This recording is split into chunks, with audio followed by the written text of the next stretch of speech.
Hey yogis, welcome back. It's Sarah Hutchinson at yogawisdomandwellness.com, and I'm here with you for the next 3 or 4 minutes to talk about things that I eliminate when I do an anytime cleanse. Now, the anytime cleanse is a 10-day period where we choose to rest and reset our systems so we can be more vital and more clear in our minds, more vital in our body and more clear in our minds. I love the anytime cleanse.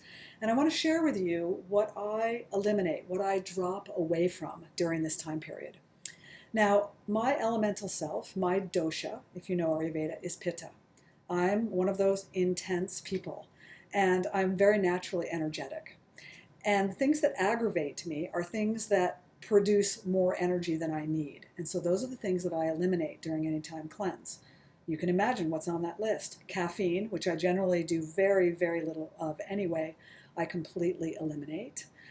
Sugar, especially refined sugar, goes, and spicy foods go. Things like salsa and the nightshades, tomatoes, for example, hot spices, peppery things, all of those go for me during the anytime cleanse because they're the things that tend to aggravate my nature of being fiery. I also eliminate dairy food because it helps lighten up my body and open up my inner landscape so I feel more clarity. So the dairy gets eliminated during the anytime cleanse. And I generally turn, as you're learning, if you're part of the cleanse, to just more simple, warm, cooked, easy to digest foods that are neither bland nor spicy. They're right down the middle of the road. So that's it for me. That's really my list. I eliminate any caffeine, any refined sugar. Notice I'm not saying it's the sweet taste, because actually the sweet taste can be pacifying for Pitta. It's pacifying for us intense people. So I still do a little bit with grains, and grains are naturally sweet, but I definitely drop any refined sugar. I also like to eliminate dairy because I get lighter and more clear. And spicy foods go out because they tend to stimulate my system rather than rest it. And it goes without saying, I don't do alcohol. That's something that as I've gotten more and more involved with Ayurveda, I just don't drink anymore. Why? Alcohol, think about that glass of wine I used to have, which I used to need to decompress from my job that I didn't love. I'd drink the wine, I'd get relaxed at dinner, and that was great. I'd fall asleep quite easily, but then I'd wake up and I'd be on fire.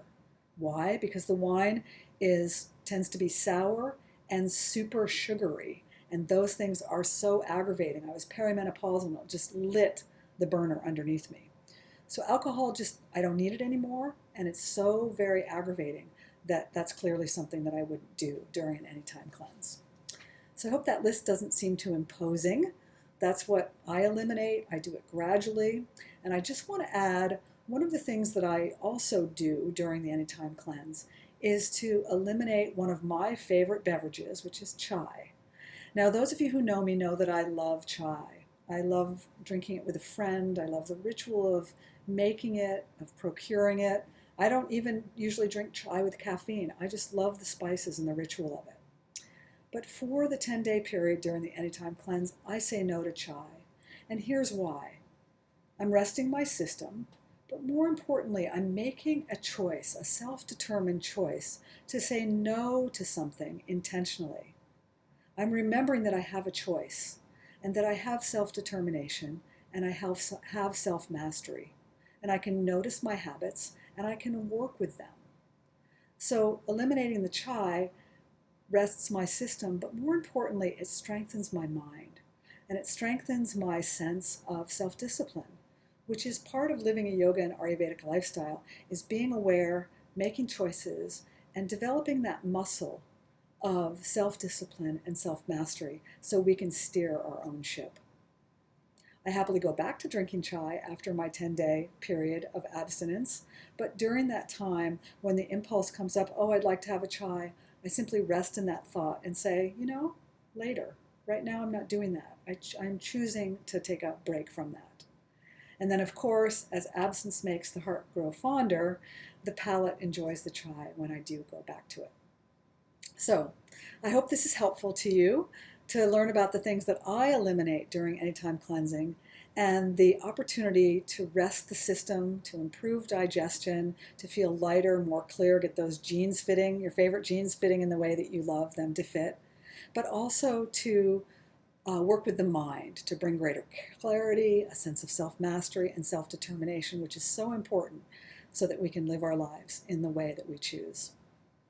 That's it for now. There's always more at yogawisdomandwellness.com. Anytime cleansers, rock on. Namaste.